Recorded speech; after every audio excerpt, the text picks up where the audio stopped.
بسم اللہ الرحمن الرحیم۔ آج میں نے آپ سے ایک بڑے اہم موضوع پہ، بڑے اہم ٹاپک پہ بات کرنی ہے، اور وہ ہے عمرہ۔ چونکہ حرمین شریفین کی سعادت بڑی عظمت والی سعادت ہے، اور ہر ایمان والے کا ایک ذوق اور شوق ہوتا ہے کہ اللہ پاک حرمین شریفین کی حاضری نصیب فرمائے۔ دیکھیں، بہت سی انویسٹ ہم اس پہ لگا کے جاتے ہیں، بڑا وقت دیتے ہیں ہم اس کو، راستے کے سفر کی صعوبتیں، مشقتیں برداشت کرتے ہیں، لیکن سستی اور کمی ایک بات کی کرتے ہیں کہ ہم صحیح معنی میں عمرہ سیکھتے نہیں ہیں۔ میں نے آج آپ کو اللہ کے فضل سے عمرہ سکھانا ہے، تو آپ کا تھوڑا ٹائم چاہیے ہوگا اور آپ کی توجہ چاہیے ہوگی۔ عمرے کا پورا طریقہ آج آپ کو سمجھ آئے گا انشاءاللہ تعالی۔ عمرے کے کچھ آداب، کچھ راستے کے آداب، احرام کی پابندیاں، عمرے کا طریقہ، یہ 3-4 گفتگویں میں نے آپ سے کرنی ہے۔ سب سے پہلے ہماری طبیعت مزاج میں دین سیکھنے کا ذوق ہونا چاہیے، اور خاص طور پہ جب عمرہ کے لیے جا رہے ہیں تو ہم علماء سے مسائل پوچھنا شروع کر دیں، عمرہ کے مسائل، عمرہ کا طریقہ پوچھنا شروع کر دیں۔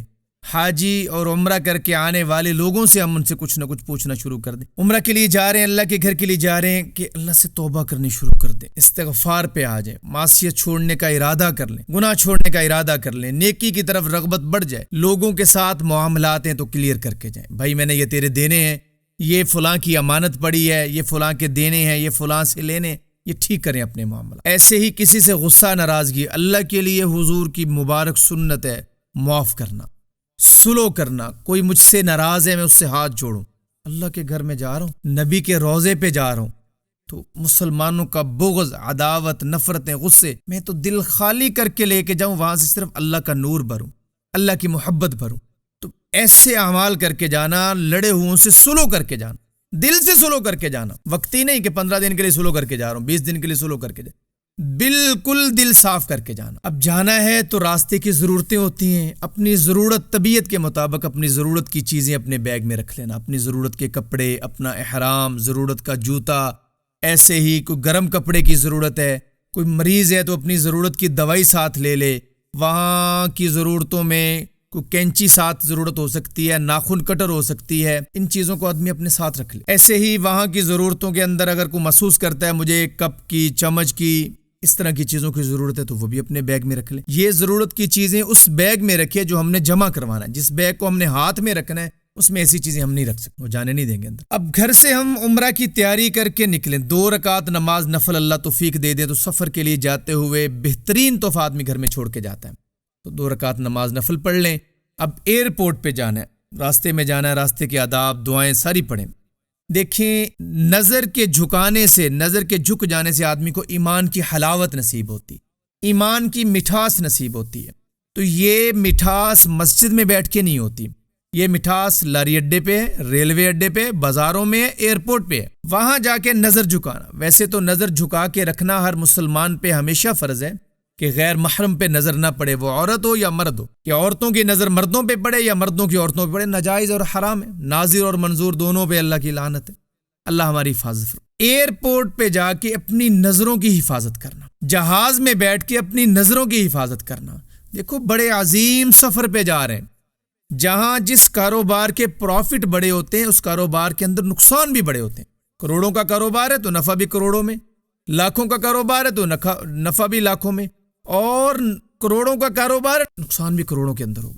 تو اس لیے اپنے آپ کو معصیت سے ہمیشہ، اور خاص طور پہ اس سفر کے اندر، اور خصوصاً اپنی نظر کو جھکانا، اپنی زبان کو غیبت، چغلی، بدگمانی اور غیر ضروری باتوں سے روک کے رکھنا، اپنے کانوں میں حرام داخل ہونا، وہ میوزک ہو، وہ چغلیاں اور غیبت ہو، یا اور طرح کی دنیا کی باتیں ہوں، اپنے آپ کو اس چیز سے محفوظ رکھنا۔ جو اس سے معلومات ہوگی وہ دل میں آئے گی، دل اس سے متاثر ہوگا۔ ہم نے اس سفر میں فقط اللہ کی ذات سے متاثر ہونا ہے۔ میں نے دل کے اندر، آنکھوں سے، کانوں سے، زبان سے، دماغ سے کوئی ناپاک چیز، گندی چیز، دنیا کی محبت نہیں اترنے دینی۔ میں اللہ سے اللہ کو لینے جا رہا ہوں۔ اب ہم ایئرپورٹ پہ جائیں گے، ایئرپورٹ والوں کو پتہ ہے کہ یہ فلاں بندہ انٹر ہو چکا، اب ہم نے اس کو لے کے جانا ہے۔ اب وہاں جا کے ہم دھکا دیں، لائن میں آگے بڑھنے کی کوشش کریں، لازمی وہ لے کے جائیں گے۔ ہم اطمینان سے اپنی لائن میں لگے رہیں۔ اس سے پہلے ہم 2 رکعت نماز، احرام باندھنا ہے ہم نے جی، بہتر یہ ہے کہ ہم پاکستان والے ایئرپورٹ پہ باندھ لیں۔ اس سے پہلے مستحب یہ ہے کہ آدمی غسل کر لے، اور غسل نہیں تو وضو کر لے، اور وضو کر لینے کے بعد سنت یہ ہے کہ 2 رکعت آدمی نفل پڑھ لے، آسانی سے ہو تو، نہ ہو تو کوئی ضروری نہیں ہے۔ اور احرام باندھ کے پڑھ لے، پڑھنے کے بعد آدمی نیت نہ کرے، بہتر یہ ہے کہ آدمی نیت کرے کہاں جا کے جہاز میں بیٹھ کے، اور جہاز بھی اس وقت جب اڑنے کے لیے قریب ہو جائے اس وقت نیت کر لے کہ یا اللہ میں نے عمرے کی نیت کی، میرے لیے آسان بھی کیجئے، مجھ سے قبول بھی کیجئے۔ اس طرح کر کے ہم احرام باندھ لیں گے۔ ایئرپورٹ کے اندر ہم بد نظمی قائم نہیں کریں گے۔ جدہ ایئرپورٹ، مدینہ ایئرپورٹ پہ اتریں گے، وہاں کوئی بد نظمی نہیں۔ ان کو پتہ ہے کہ جہاز سے یہ لوگ اتر کے ہیں، انہوں نے لازمی باہر نکالنا۔ باہر والی گاڑی کو پتہ ہے کہ فلاں فلاں لوگ ہمارے اندر ہیں، ہم نے لے کے جانا، تو ہم اطمینان سے اپنی لائن میں رہیں تاکہ بد نظمی نہ ہو، کسی کو تکلیف مجھ سے نہ ہو۔ اس راستے میں اگر مجھ سے کسی کو تکلیف ہوگی تو کتنے نقصان کی بات۔ اب ہم مکہ میں پہنچ جائیں گے تو بہتر یہ ہے کہ اپنا سامان اطمینان سے اٹھائیں، اطمینان سے اپنے ہوٹل میں جا کے رکھیں، اور اطمینان کے ساتھ اگر آرام کی ضرورت ہے تو آرام کر لیں۔ عمرہ کے لیے، طواف کے لیے ذرا بعد میں بھی جا سکتے ہیں۔ اگر ہم جلدی کریں گے، جسم پہ تھکاوٹ ہے، نیند ہے، وہاں جا کے مزہ نہیں آئے گا طواف کا۔ آرام کرنا چاہتے ہو تو آرام بھی کر لیا جائے، اس کے بعد وضو کریں اور مسجد حرام چلیں۔ اب جا کے میں آپ کو عمرے کا طریقہ بتاتا ہوں کہ عمرے کے اندر 4 چیزیں ہوتی ہیں: احرام باندھنا، بیت اللہ کا طواف کرنا، صفا مروہ کی سعی کرنا، اور آخر میں حلق یا قصر کروانا، ٹنڈ کروانا استرے کے ساتھ یا کینچی کے ساتھ بال کٹوانا، 1 انگلی کے پورے کے برابر کٹوانے لازمی ہوتے ہیں۔ 2 چیزیں فرض ہیں، احرام باندھنا بھی فرض ہے، بیت اللہ کا طواف بھی فرض ہے۔ صفا مروہ کی سعی اور حلق یا قصر یہ واجب ہیں عمرے کے اندر۔ اب جب ہم حرم پہنچ گئے، اب پہلا کام ہم یہاں سے احرام باندھیں گے۔ احرام باندھ لیا، احرام باندھ لینے کے بعد احرام کی پابندیاں ہیں، ان پابندیوں کا خاص طور پہ خیال رکھنا۔ اگر ان کے اندر مسٹیک ہوتی ہے، غلطی ہوتی ہے، تو ایک دم واجب ہوگا۔ ایسا بکرا جو قربانی میں ذبح ہو سکتا ہو، حرم کے اندر ہی اس کو ذبح کرنا، دم دینا۔ پابندیاں کیا ہیں؟ مرد حضرات کے لیے پہلے سن لیں کہ وہ سلا ہوا کپڑا نہیں پہن سکتے، شلوار نہیں پہن سکتے، قمیض نہیں پہن سکتے، بنیان نہیں پہن سکتے، انڈرویئر نہیں پہن سکتے۔ بس 2 چادریں ہیں، ایک نیچے چادر، میں اس کا طریقہ بعد میں سمجھاؤں گا، اور ایک اوپر چادر لپیٹنی ہے، ٹھیک ہے؟ اس چادر کو کے ساتھ احرام ہو جاتا ہے۔ اور بعض اوقات یہ ایک ہوتا ہے اس میں اجتباء، یہ صرف طواف کا حصہ ہے۔ ہمارے لوگ ایئرپورٹ سے یہ کندھا ننگا کر لیتے ہیں، ضرورت نہیں ہوتی، اوپر چادر لیں، جب طواف شروع کرنا اس وقت ہم نے اجتباء کرنا ہے، یہ کندھا ننگا کرنا ہے۔ تو احرام باندھ لینے کے بعد احرام کی پابندی کہ ہم سلا کپڑا نہیں پہن سکتے۔ احرام کی پابندیوں میں یہ ہے کہ ہم سر کو نہیں ڈھانپ سکتے، سر پہ ٹوپی نہیں لے سکتے، کپڑا نہیں لے سکتے، چہرے کو نہیں ڈھانپ سکتے کہ اس کے اوپر رومال باندھیں، اس کے اوپر کمبل لیں، اس کے اوپر لحاف لیں، اس کو کسی طرح سے چھپائیں، دم واجب ہو جائے۔ اور جسم کے اوپر خوشبو نہیں لگا سکتے، پرفیوم لگائیں، عطر لگائیں، حتیٰ کہ خوشبودار صابن سے بھی بچیں، خوشبودار تیل کا استعمال بھی نہ ہو، اسی طرح خوشبودار پھل ہو تو ان سے بھی بچا جائے۔ ایسے ہی الائچی ہوتی ہے، اس کا بھی استعمال نہ کیا جائے، پان کا استعمال نہ کیا جائے۔ لونگ کے بارے میں بھی لکھا ہے کہ لونگ بھی خوشبودار چیز ہے، اس کا بھی استعمال احرام کی پابندیوں کے اندر نہ کیا جائے۔ ایک یہ سمجھ آ گئی، خوشبو ہم استعمال نہیں کر سکتے۔ بال نہیں جسم کے کاٹ سکتے، ایسے توڑنا، ایسے توڑنا، کینچی سے کاٹنا، اسرے سے کاٹنا بالکل غیر مناسب ہے۔ احرام کی پابندیوں میں ہم جسم کے کسی حصے کے بھی بال نہیں کاٹ سکتے۔ احرام کی پابندیوں میں یہ بھی ہے کہ خشکی کا شکار نہیں کر سکتے، خشکی کا شکار نہیں، حتیٰ کہ ہم جوئیں نکال کے بھی نہیں مار سکتے۔ بالوں کے اندر ہم کنگھی بھی نہ کریں، کسی کے بال کرتے ہیں نا تو وہ کنگھی نہ کرے تاکہ اس کے بال نہ کریں۔ ایسے ہی میاں بیوی کے ازدواجی تعلقات قائم کرنا احرام کی پابندیوں میں یہ ہے کہ جائز نہیں ہے۔ ہم بستری کرنا، ہم بستری کی باتیں کرنا، ایک دوسرے کو چھونا شہوت کے ساتھ بالکل ناجائز ہے، یہ احرام کی پابندی ہے۔ ہم کوشش کر کے اس کی پابندی کریں گے۔ احرام کی پابندیوں میں جو وقت گزرے گا نا تو بڑا پابند بن کے گزرے گا، اس میں بڑی اصلاح ہوگی، یہ عمرہ بڑا برکت والا ہو جائے گا۔ یہاں تک آپ نے بات سمجھ لی۔ اب احرام باندھ لیا، اب احرام کی پابندی ہے۔ اس کے بعد ہم نے جانا ہے ہوٹل سے سامان رکھ کے اطمینان کے ساتھ بیت اللہ کی طرف طواف کے لیے جانا ہے۔ تو طواف کس طرح کرنا ہے؟ سب سے پہلے مسجد میں داخل ہونے کے آداب، مسجد میں داخل ہونے والی دعا پڑھ لی جائے، رب اغفر لی ذنوبی اللہم افتح لی ابواب رحمتک۔ اس سے پہلے بلکہ درود پاک پڑھ لیا جائے۔ اب جب پڑھ کے مسجد میں داخل ہو گئے، بیت اللہ کے پاس جب جائیں، بیت اللہ پہ نظر پڑے تو اللہ اکبر لا الہ الا اللہ، اللہ اکبر لا الہ الا اللہ، اللہ اکبر لا الہ الا اللہ کم سے کم 3 بار پڑھ لیں۔ یہ فرض واجب نہیں ہے، مستحب عمل ہے، کسی کو توفیق۔ حدیث پاک میں آتا ہے مومن کی جب پہلی نظر بیت اللہ پہ پڑتی ہے، پہلی نظر پڑنے پہ جتنی دعائیں جو دعا کرے گا اللہ رد نہیں کرتے۔ ہم کوشش کریں کہ اس طرح نظر جھکا کے جائیں، دھیرے دھیرے جب پتہ چلے کہ بیت اللہ کے قریب آ گئے، یا وہاں کوئی واقف بندہ جاننے والا ہمارا ہاتھ پکڑ کے لے جائے کہ ایک سائڈ پہ کھڑے ہو گئے، تو یوں نظر جھکاتے جھکاتے یکدم ایسے نظر اٹھائیں.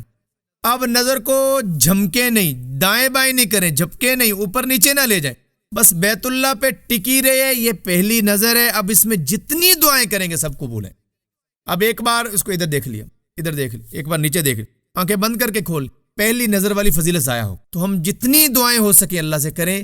ان میں سے ایک دعا یہ بھی کر لینا، یا اللہ میں یہاں جتنی بھی دعائیں کروں میری ساری دعائیں قبول کرنا. بلکہ یہ کر لینا، یا اللہ مجھے مستجاب الدعا بنا دیجیے، یا اللہ مجھے تقوی والا بنا دیجیے.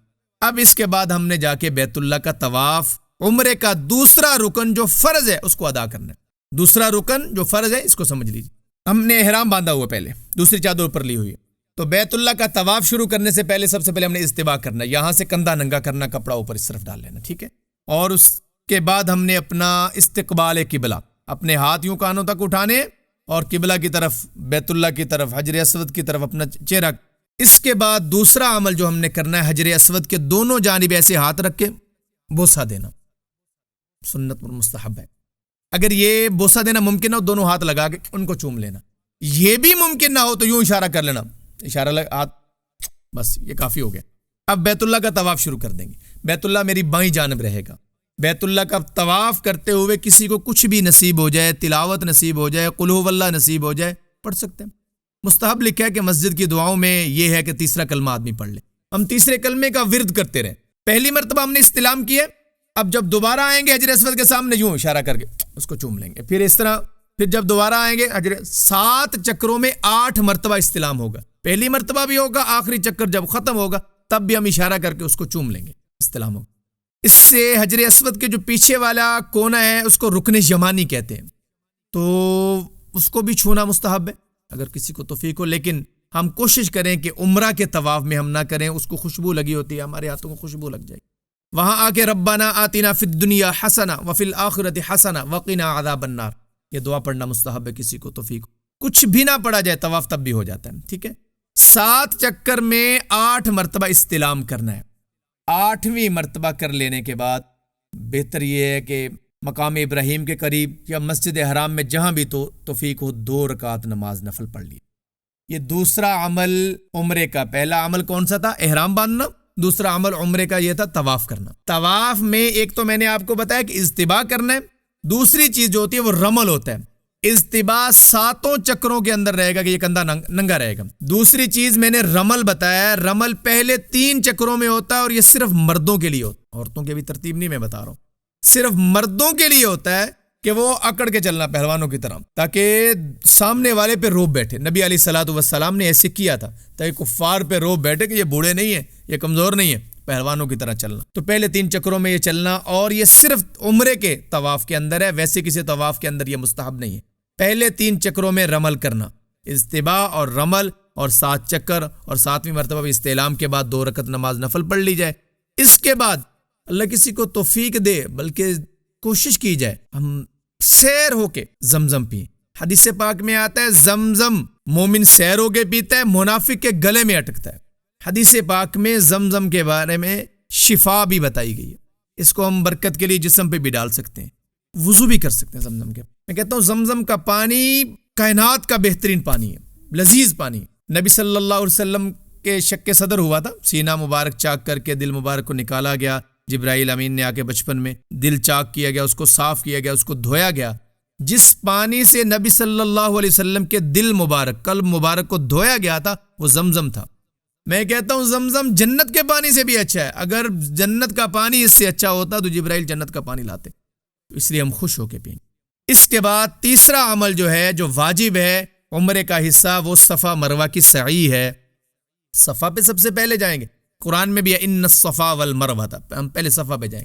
وہاں جا کے ہم اللہ پاک کی حمد و ثنا کریں، اللہ کی تعریف کریں، چوتھا کلمہ پڑھ لیں، سورہ فاتحہ پڑھ لیں، اللہ کی تعریف ہو جائے. اس کے بعد درود پاک پڑھیں اور اللہ سے جتنی ہو سکے دعا کر لیں. وہاں سے ہم مروہ کی طرف جائیں گے. راستے میں ایک مقام آتا ہے جس پہ سبز ستون ہے، سبز لائٹیں لگی ہیں، اس پہ تھوڑا دوڑنا. اما ہاجرہ علیہ السلام یہاں تھوڑا دوڑی تھی. تو عورتوں کے لیے نہیں یہ جائز، صرف مردوں کے لیے جائز ہے کہ وہ تھوڑا تیزی کے ساتھ چلیں گے، تھوڑا دوڑیں گے. اور یہاں دعائیں بھی آتی ہیں، کتابوں میں مل جائیں تو وہ دعا بھی دیکھ لی جائے. پھر مروہ صفا سے مروہ کی طرف جائیں گے، مروہ پر پہنچ کر بھی ہم اللہ کی حمد و ثنا کریں گے، حضور پہ درود پڑھیں گے اور اللہ سے جو دل کرے دعا کر لیں گے، جتنی دیر دل کرے دعا کر لیں۔ ایک چکر ہو گیا، مروہ سے واپس صفا پہ آئیں گے، 2 چکر ہو گئے، صفا سے دوبارہ مروہ پہ جائیں گے، 3 چکر ہو گئے۔ ایسا نہیں ہوتا کہ یہاں سے چلے واپس آئے تو 1 چکر ہے، ایک سائڈ پر جانے پر 1 چکر، دوسری سائڈ پر جانے پر 2 چکر، اس طرح 7 چکر کرنے۔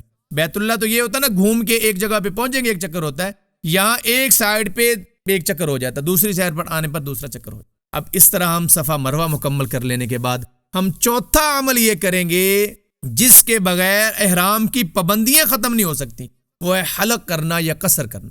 نبی رحمت صلی اللہ علیہ وسلم نے فرمایا، اللہ رحمت کرے اس بندے پر جو حلق کروائے۔ حضور کی دعا ہے امت کے لیے تا قیامت۔